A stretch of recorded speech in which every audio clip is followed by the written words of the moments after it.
नमस्कार. महाराष्ट्रातील सर्व शिक्षक पात्रता परीक्षा देणाऱ्या भावी शिक्षकांनो आणि जिल्हा परिषद शिक्षक, सर्व माध्यमिक, प्राथमिक आणि पदोन्नती घेण्यासाठी तयारी करणारे सर्व माझे बांधव, मी आज आपल्या समोर ए प्लस गुरु या ऑनलाईन प्लॅटफॉर्मच्या माध्यमातून तुमच्या समोर घेऊन येत आहे इंग्रजी मधला अवघड वाटणारा, जो टीईटी मधला अवघड वाटणारा विषय, तो म्हणजे कोणता तर इंग्रजी. आणि या विषयाचे जे प्रश्न आहेत, या मागील परीक्षेमध्ये जे काही प्रश्न आले त्या कशा पद्धतीने आपण त्याचं सोल्युशन करायला हवं आणि ते कशा पद्धतीने सोडवायला हवे हे आपण सविस्तर पाहणार आहोत. तर विद्यार्थी मित्रांनो, शिक्षक पात्रता परीक्षा पेपर 1 आणि पेपर 2 मध्ये इंग्रजी विषयाचे एकूण 30 प्रश्न असतात आणि ते 30 प्रश्न वेगवेगळ्या ग्रामरच्या टॉपिकवर, वेगवेगळ्या पॅसेजवर आणि सिनोनेम्स, अँटोनेम्स, जेंडर, नंबर, म्हणजे काही टॉपिक आहेत इंग्रजी व्याकरणाचे, त्यावर आधारित असतात. तर असेच काही प्रश्न मी आपल्या समोर घेऊन आलेलो आहे. तर पहिला प्रश्न या समोर तुम्हाला दिसतोय. यामध्ये काय सांगितलेलं आहे पहा, आयडेंटिफाय द मिसमॅच्ड पेअर. अशी जोडी ओळखायची की जी बरोबर नाही. मिसमॅच म्हणजे चुकीची. आता यामध्ये पहिलं आपण हा प्रश्न पूर्ण वाचल्यानंतर, कधीही पेपरमध्ये प्रश्न सोडवताना आपल्याला ह्या जे पेअर आहेत, या सर्व शब्दांचे अर्थ मराठीमध्ये माहिती असणं गरजेचं आहे. आणि ते माहिती असले तरच आपल्याला ते लक्षात येणार की हे काय दिलेलं आहे. तर इथं दिलेलं आहे leopard, leopardess, lion, lioness, fox, vixen, chicken, cock. हे जे जोड्या आहेत, बहुतांश जोड्या आपल्याला ह्या दिसतात की त्यामध्ये एक मेल आहे आणि एक फिमेल आहे. परंतु leopard, leopardess, lion, lioness, fox, विक्झन ह्या झाल्या, यांच्या जी पेअर आहेत ह्या जोड्या झाल्या मेल आणि फिमेलच्या. पण इथं जी जोडी दिली आहे, इथं जोडी काय दिली आहे पहा, ही जोडी दिलेली आहे, ही जोडी आहे चिकन आणि कॉक. आता हेनच्या पिल्लाला आपण काय म्हणत असतो, हेनच्या पिल्लाला आपण म्हणत असतो चिकन, आणि कॉक हा काय आहे, मेल आहे. मग मिसमॅच कोणती, तर ही त्यामध्ये असणारी जोडी काय आहे, मिसमॅच आहे. सोडवताना कधी लक्षात घ्यायचं, प्रश्न वाचल्यानंतर अगोदर ऑप्शन आपण पूर्ण वाचले की त्यामधले चुकीच्या गोष्टी बाजूला काढले की आपल्याला त्यामधून बरोबर निघतो. अगोदरच्या प्रश्नामध्ये आपण जसं काढलं की त्यामध्ये डायरेक्ट आपण बरोबर बाजूला काढले, म्हणजे जास्त चुकीची काढायची होती आपल्याला, म्हणून आपण अगोदर बरोबर जे आहेत ते बाजूला काढले. तर यामध्ये पहा, हा डिग्रीचा क्वेश्चन आहे. तर डिग्रीच्या क्वेश्चन साठी आपल्याला काही कन्सेप्ट माहिती असाव्या लागतात, जसे की पॉझिटिव्ह डिग्री, कंपॅरेटिव्ह डिग्री आणि सुपरलेटिव्ह डिग्री. त्यामध्ये कोणते घटक असतात आणि त्यामध्ये काय असतं. तर तुम्हाला सांगायचं झालं तर हे डायरेक्ट आपल्याला विचारले कंपॅरेटिव्ह डिग्री. मी थोडक्यात तुम्हाला माहिती देतो की कंपॅरेटिव्ह डिग्री, त्याच्या अगोदर पॉझिटिव्ह डिग्री असते, पॉझिटिव्ह डिग्री नंतर सुपरलेटिव्ह डिग्री असते.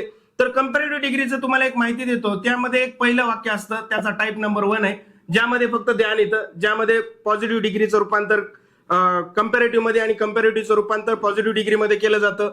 दुसरा टाईप आहे ज्यामध्ये ध्यान पण येतं आणि नंतर एनी ऑदर येतं. दुसरा टाईप आहे कशाचा, कंपॅरेटिव्ह डिग्रीचा. आणि तिसरा जो टाईप आहे त्यामध्ये ध्यान येतं आणि मोस्ट किंवा मेनी ऑदर आपल्याला वापरावं लागतं. आता वाक्यामध्ये हे कधी येतात ह्या गोष्टी आपल्याला लक्षात घेणं गरजेचं आहे. आता एक पहा, इथं जर समजा दिलेलं वाक्य नो ऑदरचं वाक्य आहे, नो ऑदरचं दिलेलं वाक्य आहे पॉझिटिव्ह डिग्रीचं, त्यावेळेला आपल्याला त्याचं रूपांतर करताना या मध्ये किंवा वरच्या पहिल्या टाईप मध्ये करावं लागतं. ज्यावेळेस दिलेलं वाक्य असतं वन ऑफ दचं वाक्य असेल एखादं दिलेलं, किंवा दिलेलं वाक्य व्हेरी फ्यूनं सुरुवात केलेली असेल, व्हेरी फ्यूनं सुरुवात केलेली असेल, मग अशा वेळेस आपल्याला त्या वाक्यामध्ये काय आलं पाहिजे, एक तर मेनी ऑदर आलं पाहिजे, नाही तर मोस्ट ऑदर आलं पाहिजे.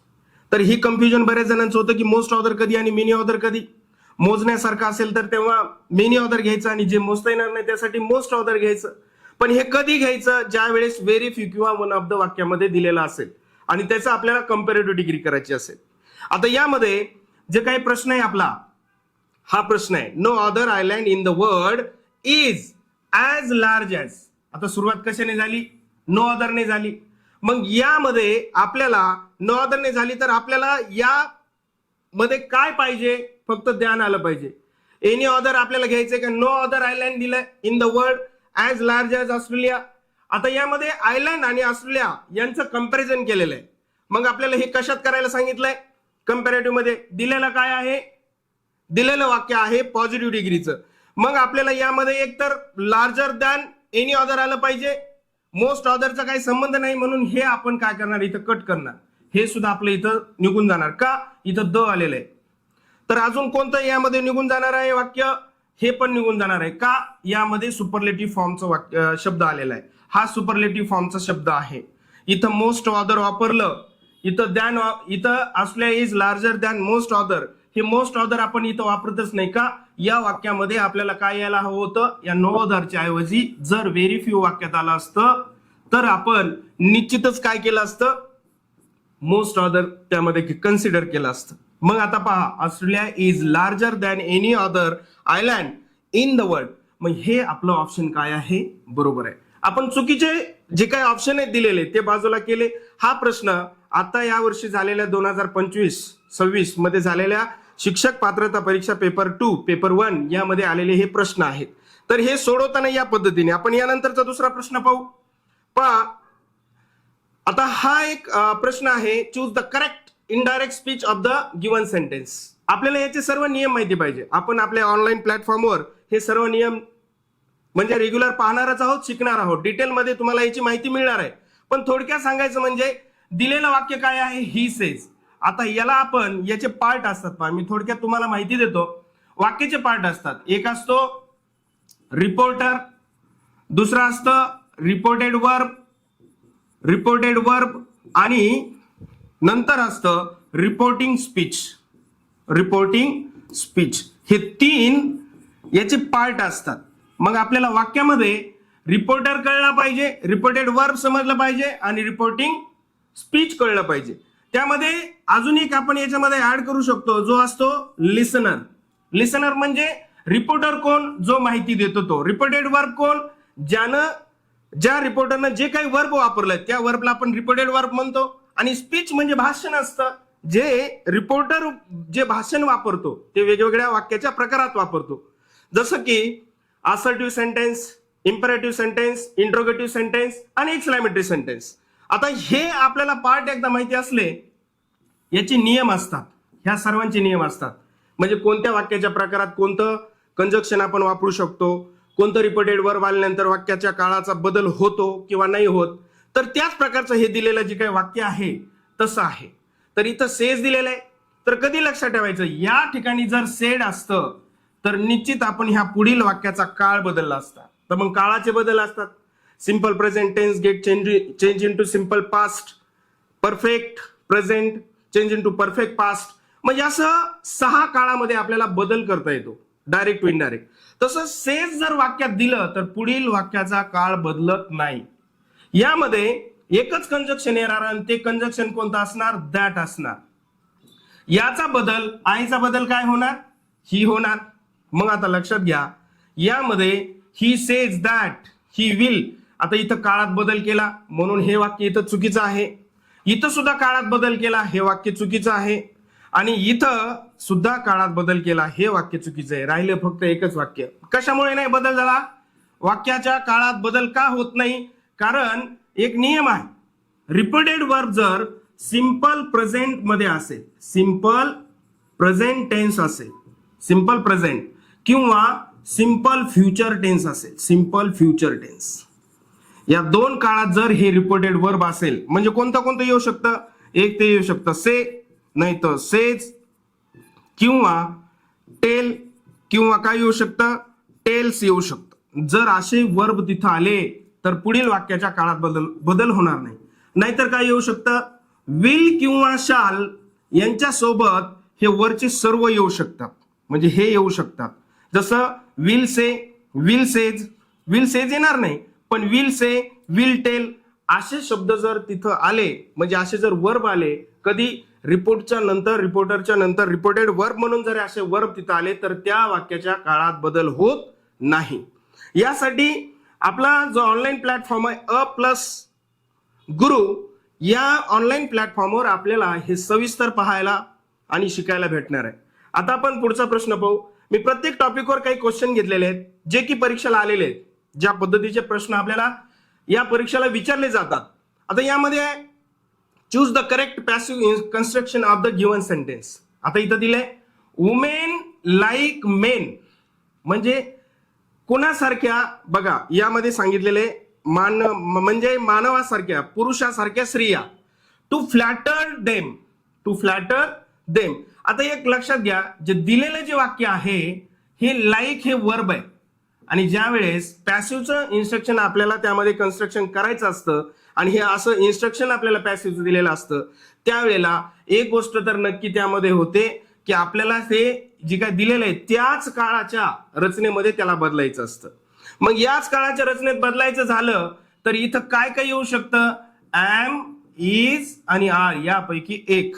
मग कोणतंही आपल्याला जे लागू पडतं ते घ्यायचंय. आता वुमेन हे काय आहे, प्लुरल आहे, म्हणून आपण यासाठी काय घेणार, वुमेन लाईक्ड, आणि याचं काय होतं, V3 होतं, आणि याच्यानंतर V3 होतं. म्हणजे इथं आपण लिहिलं एक्झिलरी वर्ब प्लस V3, ही एक रचना असते पॅसिव्हची, सिंपल प्रेझेंटची. तर अशा पद्धतीने याचं काय होतं, पॅसिव्ह होतं. मग पॅसिव्ह किती काळामध्ये होतं, तर ते 8 काळामध्ये पॅसिव्ह केलं जातं. जसं की आपण काळाचे जे काही महत्वाचे 3 काळ आहेत, प्रेझेंट, पास्ट आणि फ्युचर, यांचे जे काही 4 प्रकार आहेत एकाचे, तर त्याच्यामध्ये पहिल्या 3 याचं 2 काळाचं होतं. प्रेझेंटच्या पहिल्या 3 काळाचं पॅसिव्ह होतं, पाचच्या पहिल्या 3 काळाचं पॅसिव्ह होतं, परंतु यांच्या दोन्ही काळाचं पॅसिव्ह होत नाही. चौथ्या म्हणजे कोणता, चालू पूर्ण काळ म्हणतो आपण त्याला. Continuous perfect present tense, continuous perfect past tense आणि कंटिन्युअस परफेक्ट फ्युचर सुद्धा होत नाही, आणि कंटिन्युअस फ्युचर सुद्धा होत नाही. म्हणजे हे 4 बाजूला जातात आणि फक्त 8 काळामध्ये त्याचं रूपांतर होतं. यासाठी आपल्याला याचे नियम सविस्तर माहिती असणं गरजेचं आहे. आता हा एक प्रश्न आहे, एकदम सोपा प्रश्न आहे, परंतु आपल्याला जर शब्दार्थ पाठ असतील किंवा यांचे अर्थ माहिती असतील, निश्चित आपल्याला ही येऊन जाईल. इथं काय सांगितलंय, choose the most suitable one word for the given expression. पहा, याला आपण म्हणतो one word substitution. One word substitution काय दर्शवतं आपल्याला, की एक जर समजा काही वाक्य दिलेलं असेल किंवा क्लॉज किंवा फ्रेज दिलेला असेल, त्या फ्रेजचा, त्या क्लॉजचा अर्थ आपल्याला त्याच शब्दामध्ये सांगायचा असतो, एका शब्दामध्ये. मराठीमध्ये पण असे प्रश्न असतात. मग जी काही ओल्ड आहे, अनमॅरिड आहे, म्हणजे वयानं मोठी आहे आणि ती बिना लग्नाची जी स्त्री आहे त्याला काय म्हणतात. आता पहा, जर ती अनमॅरिडच असेल, लग्नच केलेलं नसेल, तर यामध्ये काही शब्द दिलेले आहेत, विडो, बॅचलर, स्पिन्स्टर आणि स्नायपर. आता एक लक्षात घ्या, विडो म्हणजे काय होतं मराठीमध्ये, त्याला आपण म्हणतो विधवा. बॅचलर म्हणजे तरुणी, आणि स्पिन्स्टर म्हणजे कोण, जर ती जास्त वयस्कर असते, वयस्कर परंतु कशी स्त्री, बिना लग्नाची स्त्री जी असते, वयस्कर स्त्री जिचं लग्न झालं नाही अशी स्त्री, त्याला आपण काय म्हणतो, स्पिन्स्टर. आणि स्नायपर म्हणजे कोण, गुपित एखाद्या दुश्मनावर हल्ला करणारा किंवा बंदूक मारणारा जो कोणी असतो, आपण त्याला स्नायपर म्हणतो. आणि त्यास हे स्नायपर म्हणजे हे जातात. आणि यामध्ये अनमॅरिड वुमन साठी जर आपल्याला कोणता शब्द असेल बरोबर, तर हा असतो, हा आहे स्पिन्स्टर. त्यानंतर पुढचा प्रश्न पहा. आता इथं दिलाय शब्द फ्रेग्रन्स. फ्रेग्रन्सचा अर्थ होतो सुगंध. मग या खालीलपैकी कोणता शब्द असा आहे की त्याचा अर्थ इथं काय सांगितलंय, अल्टरनेटिव्ह, म्हणजे यालाच रिप्लेस करणारा कोणता, सुगंध. आपण सुगंध म्हणू शकतो याला, किंवा वास देणारा म्हणू शकतो. मग अरोमा हा याचा अर्थ आहे. यामध्ये फ्लेवर वेगवेगळे असतात. चव म्हणू आपण त्याला. ऍग्रीड म्हणजे झणझणीत असतं. स्टिंक म्हणजे त्याच्या टोकावर. मग असे याचे वेगवेगळे अर्थ होतात. मग याच्याशी संबंधित असणारा जो शब्द आहे अरोमा आहे. यानंतर पुढचा प्रश्न पाहू आपण, चूज द मिसस्पेल्ड वर्ड. आता पहा, इथं दिलंय डिफिशियंट, मॅग्निफिशियंट, इफिशियंट आणि रेटिसंट. आता यामध्ये काय असतं, साधी गोष्ट आहे. आपल्याला जेवढे स्पेलिंग आपण पाहू आणि स्पेलिंग आपल्या नजरेतून गेल्या, लिखाणातून गेल्या, जास्तीत जास्त आपण त्याचा सराव केला तर ते स्पेलिंग लक्षात राहतात.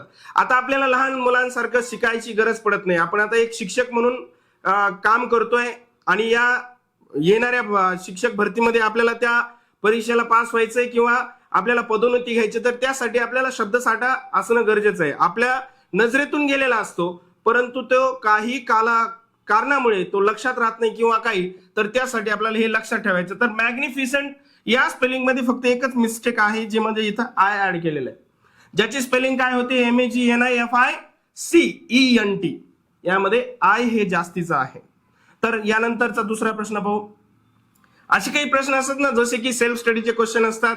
जेंडर, नंबर, जेंडर म्हणजे लिंग, नंबर म्हणजे वचन, असे जे काही प्रश्न असतात, हे प्रश्नांसाठी आपल्याला सेल्फ स्टडी जास्त गरजेचे असते आणि जास्तीत जास्त प्रश्न सोडवावे लागतात.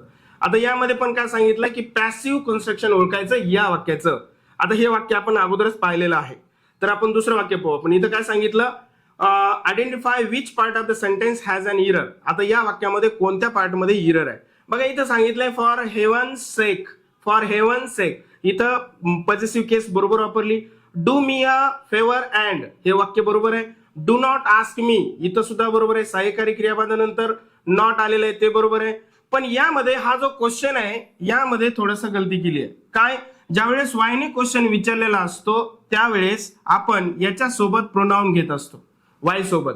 म्हणजे प्रत्येक क्वेश्चन मध्ये तसं होत नाही, परंतु कधी कधी आपल्याला तिथं ऍडजेक्टिव्ह सुद्धा घ्यावं लागतं. मग ते यामध्ये चूक वाटते. मग याचं करेक्शन कसं आहे, वाय आय एम. कारण का, हे नॉट कधीही कोणासोबत येत असतं, सहाय्यकारी क्रियापदासोबत. Why I am not coming, हा इथं काय होणार, क्वेश्चन होणार, आणि यामध्ये हे वाक्य बरोबर येणार.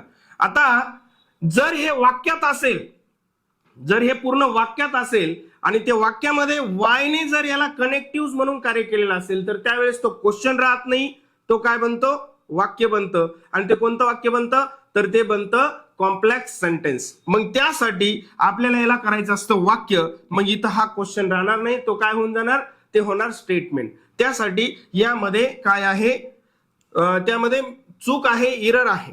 आता त्यानंतरचा पुढचा प्रश्न आपण पाहू. यामध्ये पहा, choose the correct option of the transform the sentence into passive voice.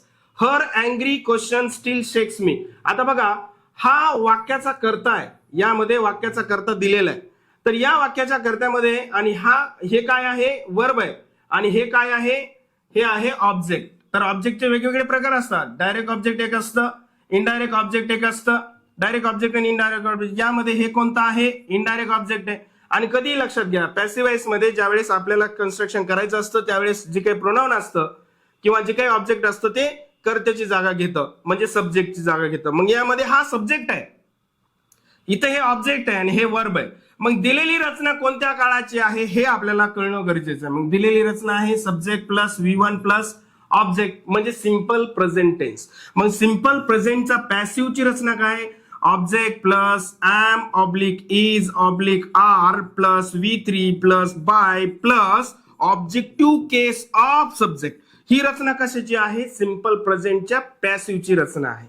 मग ही अशी रचना कोणत्या वाक्यामध्ये दिसते, तेच वाक्य आपल्याला काय करावं लागेल, यामधून चूज करावं लागेल, बरोबर करावं लागेल. मग आता ऑब्जेक्ट काय आला, मीचं काय केलं, आय. आता पहा इथं, मग आय कोणत्या वाक्यात आय आलं, सगळ्याच वाक्यात आलं. त्यानंतर ॲमिजार पैकी आलेलं वाक्य कोणतं आहे, तर ॲमिजार पैकी आलेलं फक्त एकच वाक्य येते, म्हणजे सी. बघा, I am still shaken, I am still shaken, I am still shaken by, बघा, बाय हर अँग्री क्वेश्चन.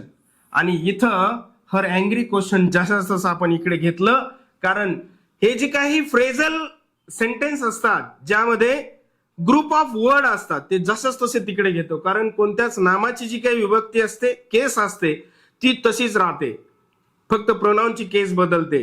जसं की नॉमिनेटिव्ह केस असेल तर त्याची ऑब्जेक्टिव्ह केस, ऑब्जेक्टिव्ह केस असेल तर नॉमिनेटिव्ह केस. म्हणजे त्याला आपण काय म्हणतो, द्वितीय आणि प्रथमा, मराठीमध्ये त्याला आपण कन्सिडर करू शकतो. तर अशा पद्धतीने हे आपल्याला सोडवायचं आहे. तर त्यानंतरचा एक क्वेश्चन आहे, विद्यार्थी मित्रांनो, इंग्रजी व्याकरणासारखा सोपा विषय दुसरा नाही. मराठीमध्ये सुद्धा किचकट गोष्टी असतात, परंतु इंग्रजी व्याकरणामध्ये अजिबात किचकट गोष्टी नसतात. एकदम सोपा विषय आहे. त्यासाठी आपला ऑनलाईन प्लॅटफॉर्म आहे, आणि तुम्हाला विविध यामध्ये जे क्वेश्चन पुरवणार आहे ते मागच्या परीक्षेला आलेले आहेत, जेणेकरून ते आपले 30 प्रश्न 30 पैकी 30 बरोबर यावेत, हाच या मागचा उद्देश आहे. आणि हा एक क्वेश्चन आहे, यामध्ये सांगितलं transform the sentence into active voice. दिलेलं वाक्य हे पॅसिव्हचं आहे. आता ही कोणता काळ आहे हे ओळखायचं आपल्याला. कधी कधी आपल्याला पॅसिव्हचं रचना दिली जाते, पॅसिव्हच्या रचनेमध्ये आपल्याला काळ विचारला जातो. मग त्यावेळेस काय घाबरायची गरज नाही. त्यामध्ये जरी V3 दिलेलं असलं तरी इथं एक लक्षात ठेवायचं वॉज दिलेलं आहे इथं, आणि वॉज नंतर V3 आलेलं आहे, सिंपल पास्ट टेन्स आहे. मग सिंपल पास्ट टेन्सची मूळची रचना काय आहे, तर subject plus V2 plus O अशी रचना कोणत्या वाक्यात दिसते. कारण पहा, माय क्वेश्चन हा जो आहे ना करता आला पाहिजे. मग माय क्वेश्चन नंतर याचं V3 पाहिजे आणि डायरेक्ट शेवटी मीना हे नाव आलं पाहिजे. म्हणजे काय पाहिजे आन्सर, माय क्वेश्चन सरप्राइज्ड मीना असं पाहिजे. बाय वगैरे काही लागणार नाही, कारण आपण शोधतोय ऍक्टिव्ह व्हॉइस. बघा, हे ऍक्टिव्ह व्हॉइसची रचना आहे किंवा हे ऍक्टिव्ह व्हॉइसचं वाक्य आहे. दिलेलं आपल्याला पॅसिव्ह आहे आणि आपण काय काढलेलं आहे, आता ऍक्टिव्ह व्हॉइस काढले. आता पहा, त्यानंतर एक पहा क्वेश्चन आहे, Mary Kom said I am sure many more boxers will get needles for us. आता पहा, इथं इनडायरेक्टचं रूपांतर करायचं, डायरेक्टचं वाक्य दिलेलं आहे. तर यामध्ये सगळ्यात महत्वाची गोष्ट, या अगोदर एक मी वाक्य तुम्हाला सांगितलं, हे मागच्या परीक्षेला आलेले काही प्रश्न आहेत जे आपल्याला शालेय जीवनामधील 5वी पासून 10वी पर्यंतचे जे काही सिलेबस मधले क्वेश्चन असतात, इंग्लिशचे म्हणा इतर विषयाचे म्हणा, ते त्यामधलेच वाक्य आपल्याला जास्तीत जास्त परीक्षेला विचारले जातात. मग यामध्ये साधी गोष्ट आहे, सेड आलं तर हे पुढचं स्टेटमेंट आहे, तर मग सेडला सेडच राहणार. यामध्ये एक दॅट येणार आणि हा जो काळ आहे हा कोणता काळ आहे, तर तो काळ आपल्याला लक्षात आहे ना, चेंजेस ऑफ टेन्स आपल्याला म्हणतो आपण. जसं की आता हा दिलेला आहे सिंपल प्रेझेंट टेन्स, कारण का त्यामध्ये जे काही ऍम आहे त्यांनीच कार्य केलंय मेन वर्बचं. म्हणून आता याचं रूपांतर कशात करायचं, तर सिंपल प्रेझेंटचं रूपांतर सिंपल पास्ट मध्ये करायचंय, बस, बाकी काही नाही. मग सिंपल पास्टचं वाक्य शोधण्यासाठी किंवा सरळ सरळ आपल्याला नियम दिलेले असतात, त्या नियमामध्ये सांगितलेलं असतं चेंजेस ऑफ एक्झिलरीज. मग ऍमचं रूपांतर इनडायरेक्ट मध्ये होताना वॉज होतं. मग तसं इथं ऍमचं रूपांतर ऑज कुठं कुठं झालेलं आहे, दॅट येऊन ऑज कुठं कुठं झालंय. आणि या आईचं रूपांतर, आई हे वाक्य कोणी बोललेलं आहे, मेरी कॉम.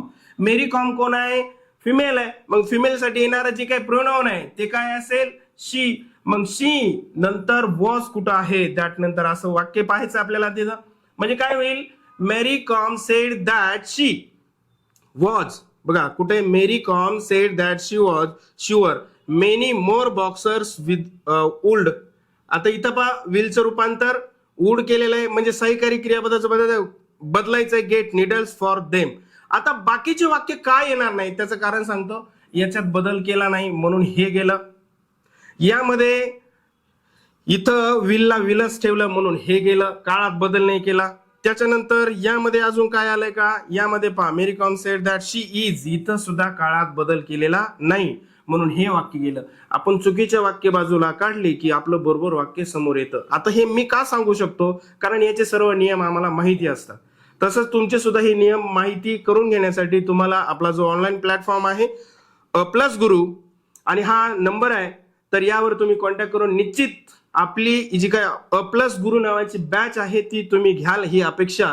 आणि आजच्या पुरतं एवढंच झालं. मी पुन्हा आपल्यासाठी घेऊन येत आहे ही सिरीज, जी काही स्पेशल टॉपिक वाईज असेल. तोपर्यंत नमस्कार, धन्यवाद.